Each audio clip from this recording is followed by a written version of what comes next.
Well, you must be very happy to get through the group. 5 point victory today. Where did you think that game was won? I think just our dogged determination in the second half. I think we just ground them down. In fairness, Carlow, huge effort in defence. And we did say at half time, we said we will find gaps to get through because we thought it was very hard for them to keep it going in defence. So we got the gaps, we got through thankfully enough, and you could see a bit of Carlow's heads did drop a bit. So I thought we would have drove on a bit more at the end, but look, we got the win. That was the most important thing. Yeah, we'd seen already in this group that goals were crucial in Offaly's 2 wins. They got 3 goals in both of those. The 2 goals today, one of them arrived just at the end of the first half. The other one, I suppose, in the kind of third quarter. Crucial times, obviously, and there's no bad time to score a goal, but crucial times to get those goals and really just keep Carlow at bay really and at arm's length. Yeah, exactly. Just before half time, look, that's always the ideal time to score a goal. You're going up with your heads up a bit, and they're going down with their heads down a little bit. So it was a great time to score, and then that one just came at the right time in the second half there, just to kind of kill the game. I thought for Carlow, which was, I think I felt the pressure off us, but look, there's a huge effort by Carlow, and we're delighted with the win. Look, a good boost for the girls because I think last Sunday we didn't give it all. I think we could have won it. A few mistakes.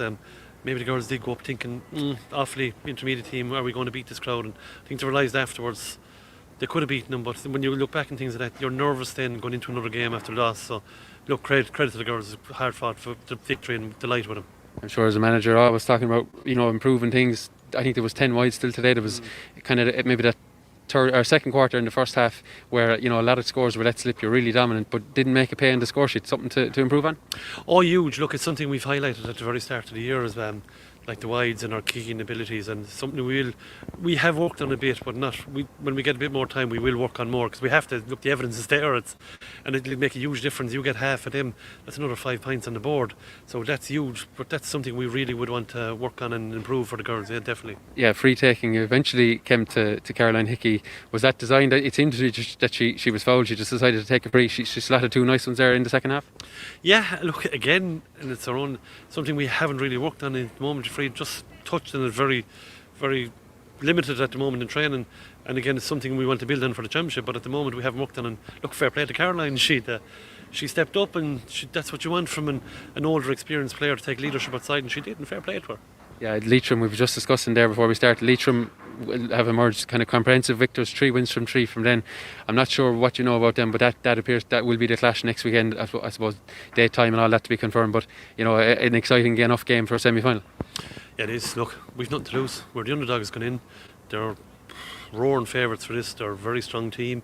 Like, I know Michelle McGuckie, an unbelievable forward to have up there, and I know the girls in midfield won All Ireland's last time Leitrim played, and they have a girl in corner forward who's a serious speed merchant, and she's not she's an Irish international underage soccer player. So a lot to contend with just with those alone. We played them last year in the league. We were out of it, but they were well on top of us, and look, we know what we're in for, but for us, we're in bonus territory now. We're the only junior team left. Everyone else is gone. We're going in against the big boys, and that's what we want. They're the ones we want to be playing, so we'll give it a go. We've nothing to lose. Yeah. Final question for me is regarding the dual players. Two dual players today that started last week didn't start. Was it just a case of I thought they played quite well last week in the football. It's just a case of they've had a lot of games over the last few weeks, and you're trying to freshen up the team and keep things fresh within your starting 15. Look, 100%. We discussed this in training the other night, and we just said it's very unfair on these girls to ask them to play 4 matches in 7 days, and us as management took that decision. Look, the girls were disappointed, of course they are, but you wanted to be disappointed, but for player welfare it's just so much to ask them to do 4 full games in 7 days. It's just, they can't do it, and you're going to bring on injury for those girls. So we just took a decision as management ourselves. It's a league at the end of the day. We'll give these girls the break, and to be fair, look, them girls probably didn't get home at 10 or 11 o'clock last night, so they're probably wrecked now. We put them on because they're very good players, but we just had to give them that break.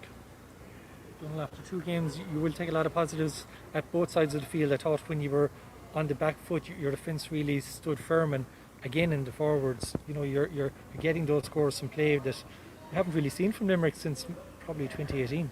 Yeah, and look, again, something we've really worked on, because even going back 2018, 17, there's always 1 or 2 girls that did all the scoring for Limerick. So we're trying to open that, so we've other girls that can take scores.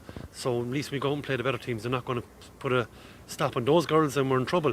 We need our forward scoring, we need our midfield scoring, we need options coming through, even wing backs. So we've done a lot of work on that in training. Our defence coming together brilliant. I think today is the first day we haven't conceded a goal, which is brilliant. It's something we really wanted to do and close down the defence and stop that.